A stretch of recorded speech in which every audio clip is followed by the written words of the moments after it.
Bible சவாலின் 155வது நாளுக்கு வரவேற்கிறோம். இன்று யோபு 34 முதல் 36 அத்தியாயங்கள் தேவனுடைய நீதி, நீதிமான தன்மை மற்றும் மனித புரிதலை கடந்த ஞானத்தை பற்றி பேசுகிறது. எலிகு தொடர்ந்து பேசி, தேவன் ஒருபோதும் அநியாயமாக செயல்படமாட்டார் என்பதை யோபுவுக்கு நினைவூட்டுகிறார். துன்பம், திருத்தம் மற்றும் கடினமான சூழ்நிலைகளையும் தேவன் மனிதர்களை கற்றுக் கொடுக்கவும் தம்மிடம் நெருக்கமாக அழைக்கவும் பயன்படுத்த முடியும் என்று கூறுகிறார். நமது சூழ்நிலைகளின் ஒரு சிறிய பகுதியை மட்டுமே நாம் பார்க்கிறோம், ஆனால் தேவன் முழு படத்தையும் காண்கிறார் என்பதை இது நினைவூட்டுகிறது. அவரது வழிகள் நமது வழிகளை விட உயர்ந்தவை மற்றும் அவரது நோக்கங்கள் எப்போதும் நல்லவை. வாழ்க்கையை புரிந்து கொள்ள கடினமாக இருந்தாலும் தேவனை நம்புவதில்தான் உண்மையான ஞானம் உள்ளது. இன்று தாழ்மையுடனும் தேவனுடைய பரிபூரண நீதியில் நம்பிக்கையுடனும் ஆரம்பிப்போம். Welcome to day 155 of the Bible Challenge. Today's reading from Job 34 to 36 focuses on God's justice, righteousness, and wisdom beyond human understanding. Elihu continues speaking, reminding Job that God is always fair and never acts with evil or injustice. He explains that God can use suffering, discipline, and difficult situations to teach, correct, and draw people closer to Him.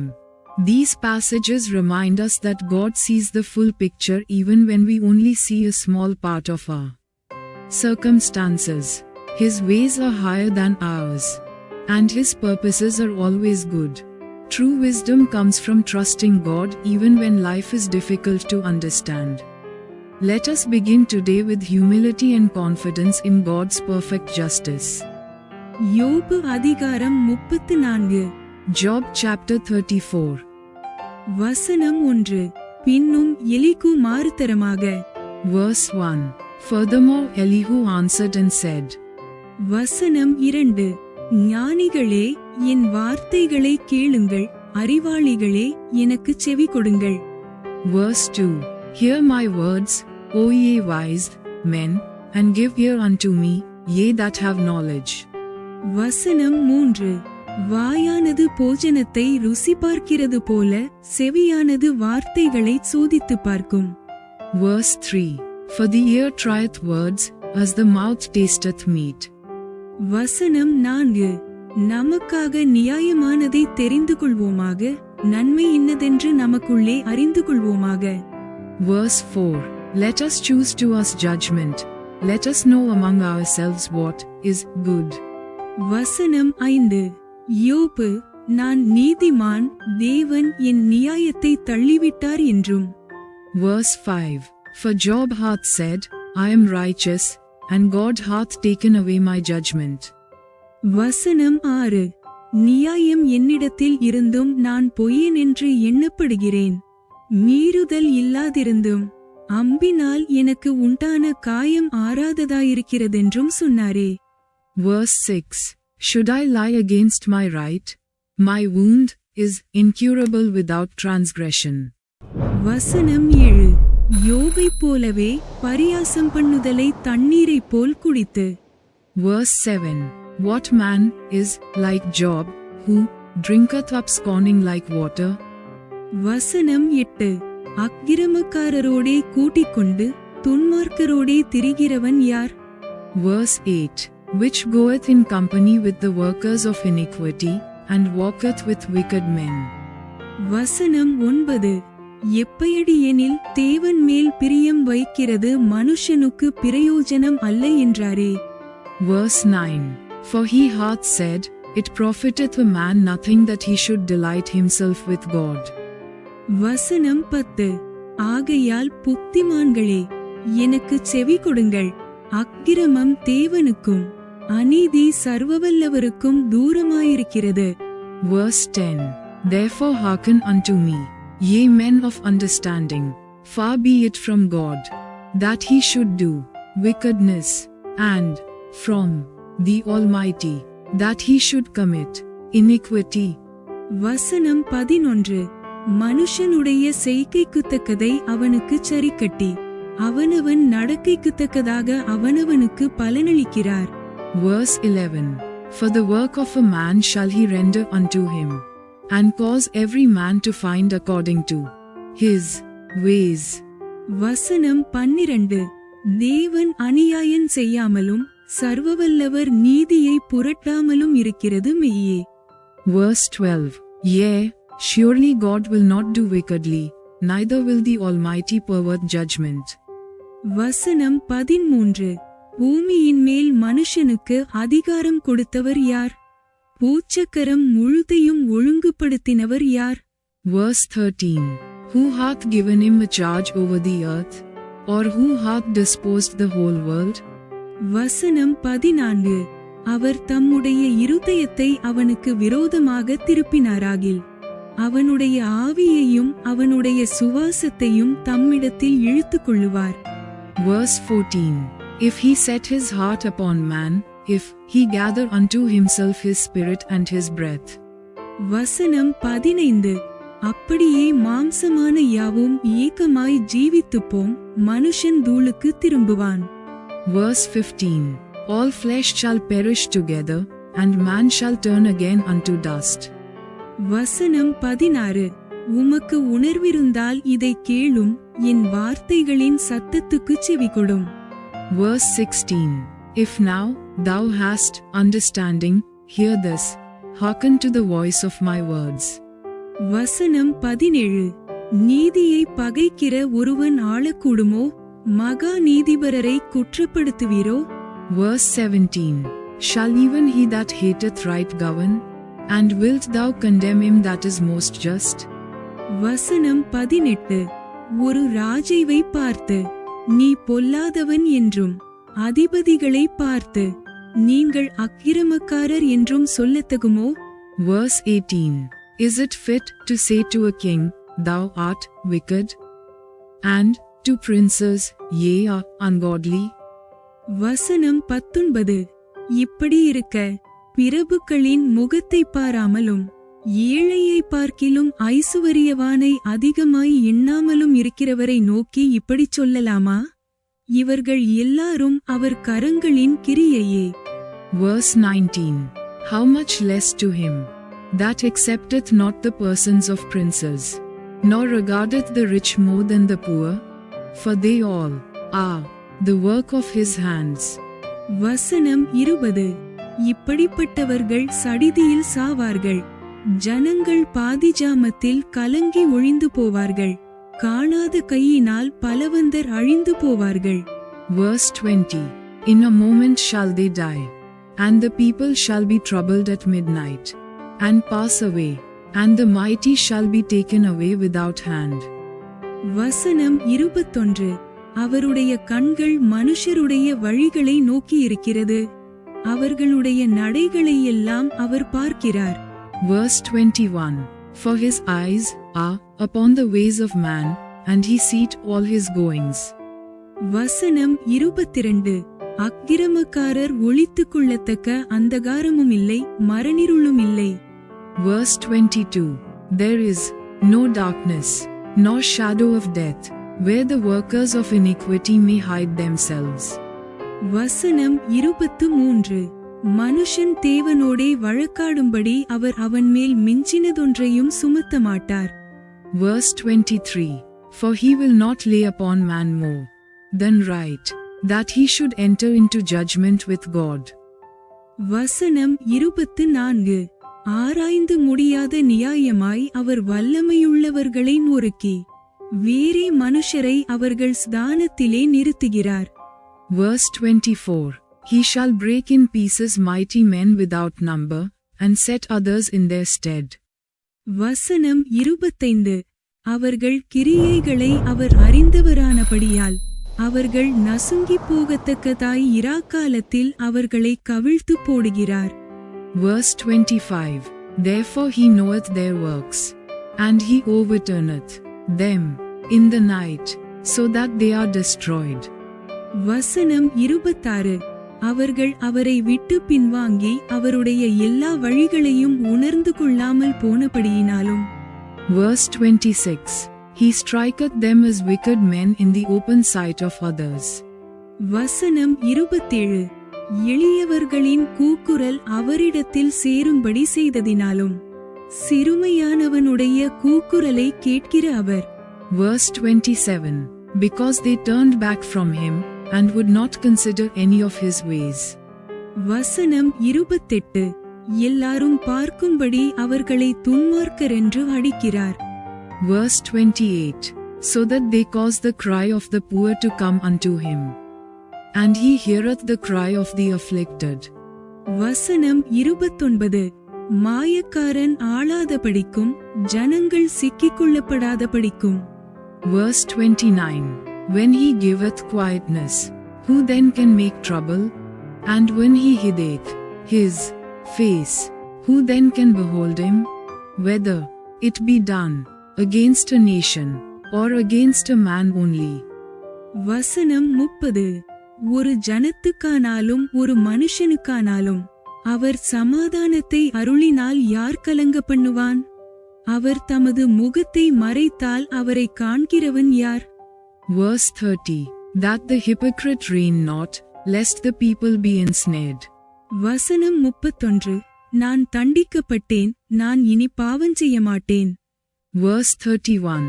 Surely it is meet to be said unto God, I have borne chastisement, I will not offend any more. வசனம் 32. நான் காணாத காரியத்தை நீர் எனக்கு போதியும். நான் அநியாயம் பண்ணினேனானால் நான் இனி அப்படி செய்வதில்லை என்று தேவனை நோக்கி சொல்லத்தகுமே. Verse 32. That which I see not teach thou me. If I have done iniquity, I will do no more. வசனம் 33. நீர் அப்படி செய்ய மாட்டோம் என்கிறபடியினால் உம்மோடிருக்கிறவர்களில் ஒருவனை உமக்கு பதிலாக அதை செய்யச் சொல்வீரோ? நான் அல்ல, நீரே தெரிந்து கொள்ள வேண்டும். அல்லவென்றால் நீர் அறிந்திருக்கிறதைச் சொல்லும். Verse 33. Should it be according to thy mind, he will recompense it, whether thou refuse, or whether thou choose, and not I. Therefore speak what thou knowest. வசனம் 34. யோபு அறிவில்லாமல் பேசினார், அவர் வார்த்தைகள் ஞானமுள்ளவைகள் அல்லவென்று. Verse 34. Let men of understanding tell me, and let a wise man hearken unto me. வசனம் 35. புத்தியுள்ள மனுஷர் என் பட்சமாய் பேசுவார்கள், ஞானமுள்ள மனுஷனும் எனக்கு செவி கொடுப்பான். Verse 35. Job hath spoken without knowledge, and his words were without wisdom. வசனம் 36.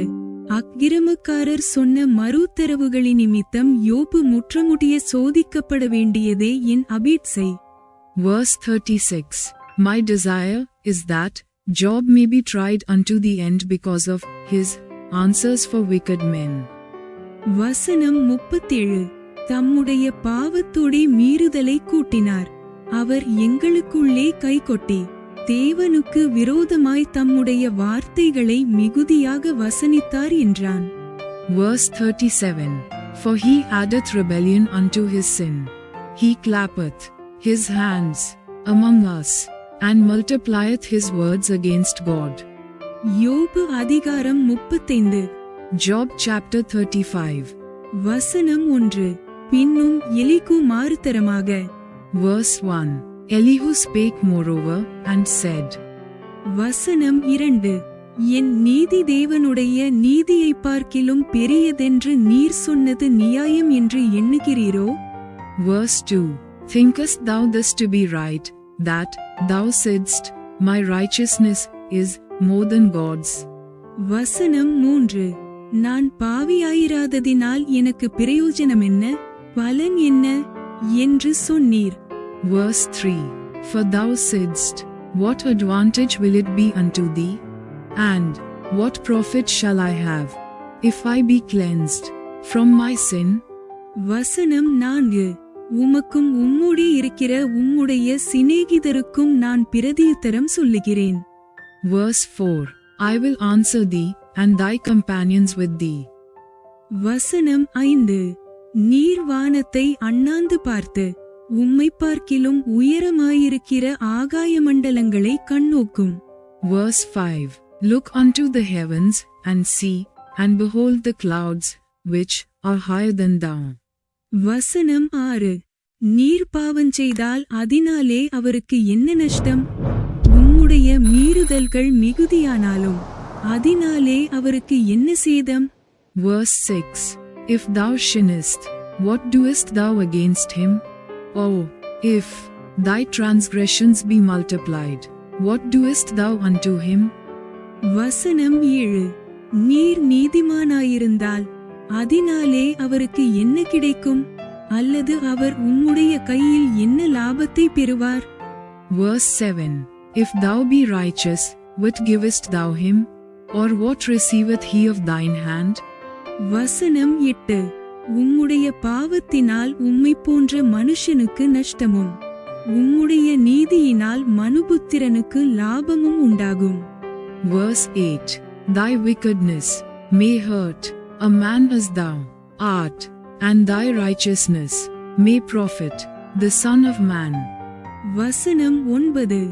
அநேகரால் பலவந்தமாய் ஒடுக்கப்பட்டவர்கள் முறையிட்டு வல்லவர்களுடைய புயத்தி நிமித்தம் அலறுகிறார்கள். Verse 9. By reason of the multitude of oppressions they make the oppressed to cry. They cry out by reason of the arm of the mighty. வசனம் 10. பூமியின் மிருகங்களை பார்க்கிலும் எங்களை புத்திமான்களும் ஆகாசத்து பறவைகளை பார்க்கிலும் எங்களை ஞானவான்களுமாக்கி. Verse 10. But none saith, Where is God my maker, who giveth songs in the night? வசனம் 11. என்னை உண்டாக்கினவரும் இரவிலும் கீதம் பாட அருள் செய்கிறவருமாகிய என் சிருஷ்டிகர்த்தாவாகிய தேவன் எங்கே என்று கேட்பவன் ஒருவனுமில்லை. Verse 11. Who teacheth us more than the beasts of the earth, and maketh us wiser than the fowls of heaven? வசனம் 12. அங்கே அவர்கள் பொல்லாதவர்களின் பெருமையை நிமித்தம் கூப்பிடுகிறார்கள், அவரோ மறுஉத்தரவு கொடுக்கிறதில்லை. Verse 12. There they cry, but none giveth answer, because of the pride of evil men. வசனம் 13. தேவன் வீண்வார்த்தைக்கு செவி கொட்டார், சர்வவல்லவர் அதை கவனியார். Verse 13. Surely God will not hear vanity, neither will the Almighty regard it. வசனம் 14. அவருடைய தரிசனம் உமக்கு கிடைக்கிறதில்லை என்று நீர் சொல்லுகிறீரே, ஆனாலும் நியாயத் தீர்ப்பு அவரிடத்தில் இருக்கிறது, ஆகையால் அவருக்கு காத்து கொண்டிரும். Verse 14. Although thou sayest thou shalt not see him, yet judgment is before him, therefore trust thou in him. வசனம் 15. இப்போது அவருடைய கோபமானது நியாயத்தை முற்றிலும் விசாரியாது, அவர் இன்னும் ஒன்றையும் குறையற்ற விதமாய் தீர்க்கவில்லை. Verse 15. But now, because it is not so, he hath visited in his anger, yet he knoweth it not in great extremity. வசனம் 16. ஆகையால் யோபு வீணாய் தம்முடைய வாயை திறந்து அறிவில்லாமல் வார்த்தைகளை மிகுதியாய் வசனிக்கிறார் என்றான். Verse 16. Therefore doth Job open his mouth in vain, he multiplieth words without knowledge. யோபு அதிகாரம் 36. Job chapter 36. வசனம் 1. பின்னும் Elihu. Verse 1. Elihu also proceeded, and said. வசனம் 2. நான் பேசி முடியுமட்டும் சற்றே பொறும், இன்னும் தேவன் பட்சத்தில் நான் சொல்ல வேண்டிய நியாயங்களை உமக்குச் சொல்லிக் காண்பிப்பேன். Verse 2. Suffer me a little, and I will show thee that I have yet to speak on God's behalf. வசனம் 3. நான் தூரத்திலிருந்து என் ஞானத்தை கொண்டு வந்து என்னை உண்டாக்கினவருடைய நீதியை விளங்க பண்ணுவேன். Verse 3. I will fetch my knowledge from afar, and will ascribe righteousness to my Maker. வசனம் 4. மெய்யாகவே என் வார்த்தைகள் பொய்யற்றிருக்கும், உம்மோடே பேசுகிறவன் அறிவில் தேறினவன். Verse 4. For truly my words shall not be false. He that is perfect in knowledge is with thee. வசனம் 5. இதோ தேவன் மகத்துவமுள்ளவர், அவர் ஒருவரையும் புறக்கணியார், மன உருக்கத்திலும் அவர் மகத்துவமுள்ளவர். Verse 5. Behold, God is mighty and despiseth not any, he is mighty in strength and wisdom. வசனம் 6. அவர் துன்மார்க்கரை பிழைக்க ஒட்டாதிருக்கிறார், சிறுமையானவர்களின் நியாயத்தை விசாரிக்கிறார். Verse 6. He preserveth not the life of the wicked, but giveth right to the poor. வசனம் 7. அவர் தம்முடைய கண்களை நீதிமான்களை விட்டு விலக்காமல் அவர்களை ராஜாக்களோடே கூட சிங்காசனத்தில் ஏறவும் உயர்ந்த ஸ்தலத்தில் என்றைக்கும் உட்கார்ந்திருக்கவும் செய்கிறார். Verse 7. He withdraweth not his eyes from the righteous, but with kings are they on the throne. Yea, he doth establish them forever, and they are exalted. வசனம் 8. அவர்கள் விலங்குகள் போடப்பட்டு உபத்திரவத்தின் கயிறுகளால் கட்டப்பட்டிருந்தாலும். Verse 8. And if they be bound in fetters, and be holden in cords of affliction. வசனம் 9. அவர்கள் கிரியையையும் மிஞ்சிப்போன அவர்களுடைய மீறுதல்களையும் அவர்களுக்கு தெரியப்படுத்தி. Verse 9. Then he showeth them their work, and their transgressions that they have exceeded. வசனம் 10. அக்கிரமத்தை விட்டு திரும்பும்படி அவர்கள் செவியை திறந்து கடிந்து கொள்ளுகிறார். Verse 10. He openeth also their ear to discipline, and commandeth that they return from iniquity. வசனம் 11. அவர்கள் அடங்கி அவரை சேவித்தால் தங்கள் நாட்களை நன்மையாகவும் தங்கள் வருஷங்களை செல்வ வாழ்வாகவும் போக்குவார்கள். Verse 11. If they obey and serve him, they shall spend their days in prosperity, and their years in pleasures. வசனம் 12. அடங்கார்களேயாகில் பட்டயத்துக்கு இரையாகி ஞானம் அடையாமல் மாண்டு போவார்கள். Verse 12. But if they obey not, they shall perish by the sword, and they shall die without knowledge. வசனம் 13. மாயமுள்ள இருதயத்தார் குரோதத்தை குவித்துக் கொள்ளுகிறார்கள், அவர்களை அவர் கட்டி வைக்கும் போது கெஞ்சி கூப்பிடுவார்கள். Verse 13. But the hypocrites in heart heap up wrath, they cry not when he bindeth them. வசனம் 14. அவர்கள் வாலவயதிலே மாண்டு போவார்கள், இலச்சையானவர்களுக்குள்ளே அவர்கள் பிராணன் முடியும்.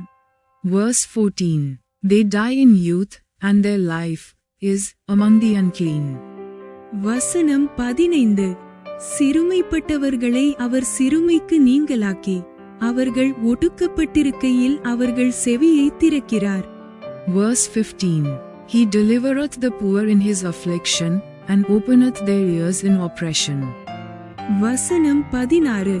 அப்படியே அவர் உம்மையும் நெருக்கத்தினின்று விலக்கி ஒடுக்கமில்லாத விசாலத்திலே வைப்பார், உம்முடைய போஜனபந்தி கொழுமையான பதார்த்தங்களால் நிறைந்திருக்கும்.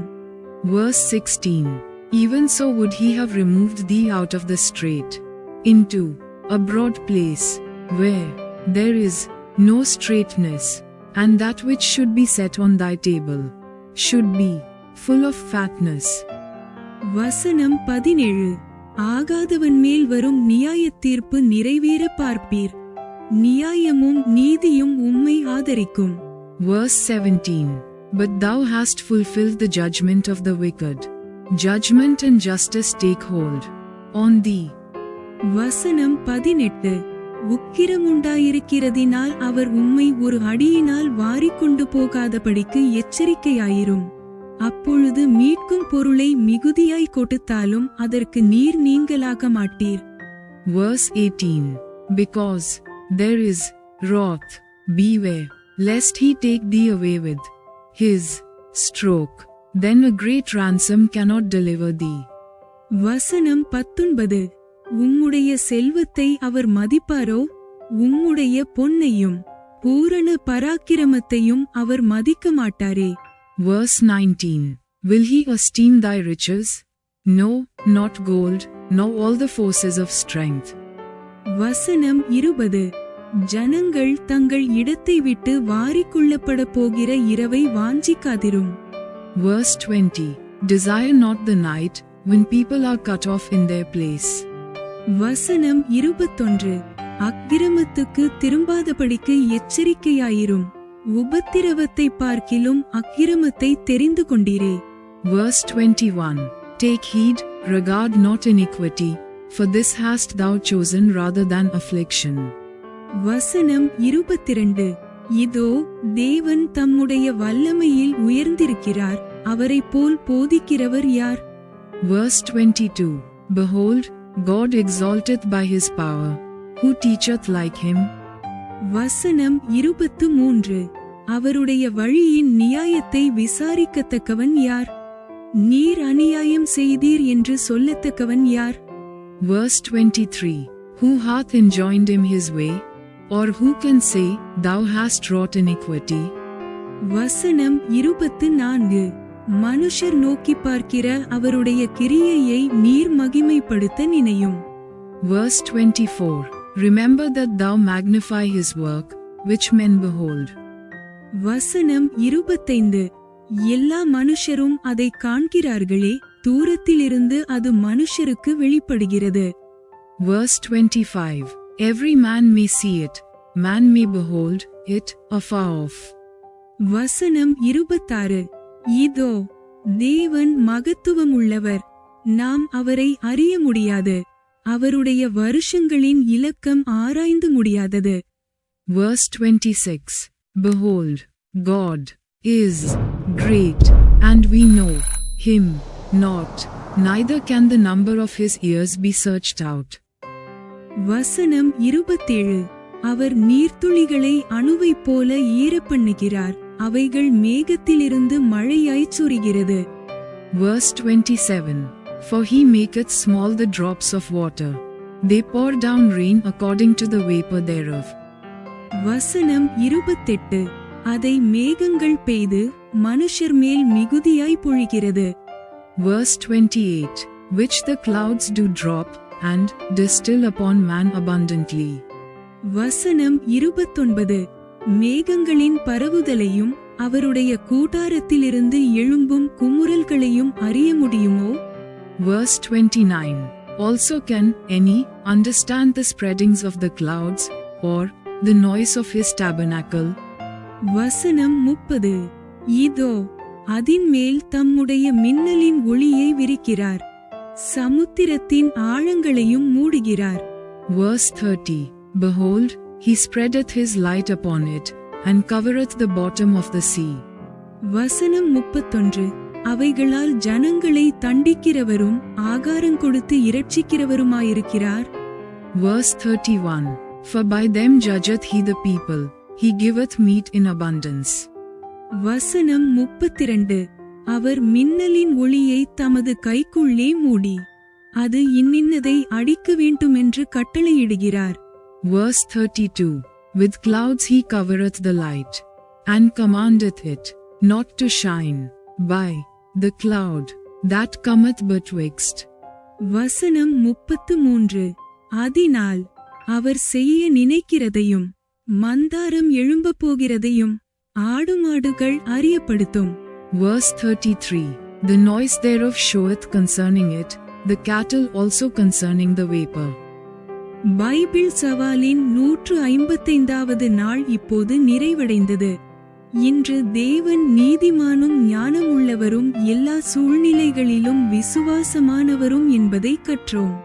அவரது வழிகளை நாம் புரிந்து கொள்ள முடியாவிட்டாலும் அவர் நோக்கத்துடனும் நீதியுடனும் செயல்படுகிறார் என்பதை நம்பலாம். கடினமான காலங்கள் வளர்ச்சிக்கும் திருத்தத்திற்கும் அவரை மேலும் சார்ந்திருப்பதற்குமான வாய்ப்பாக மாறலாம். நமது குறைந்த புரிதலை அல்ல, தேவனுடைய குணாதிசயத்தை நம்பி தொடர்வோம். ஒவ்வொரு நாளும் விசுவாசத்திலும் தாழ்மையிலும் பலமாக வளர ஒரு வாய்ப்பு. இன்று உங்கள் வாழ்க்கையில் எந்த சவாலை தேவனிடம் ஒப்படைத்து நம்ப வேண்டும்? கமெண்டில் பகிர்ந்து ஒன்றாக வளர்வோம். Day 155 of our Bible challenge is complete. Today we learned that God is righteous, wise, and faithful in every situation, even when we do not understand His ways. Thanks for watching. Like, comment, and subscribe to Daily Bible Tamil in English. Word of God.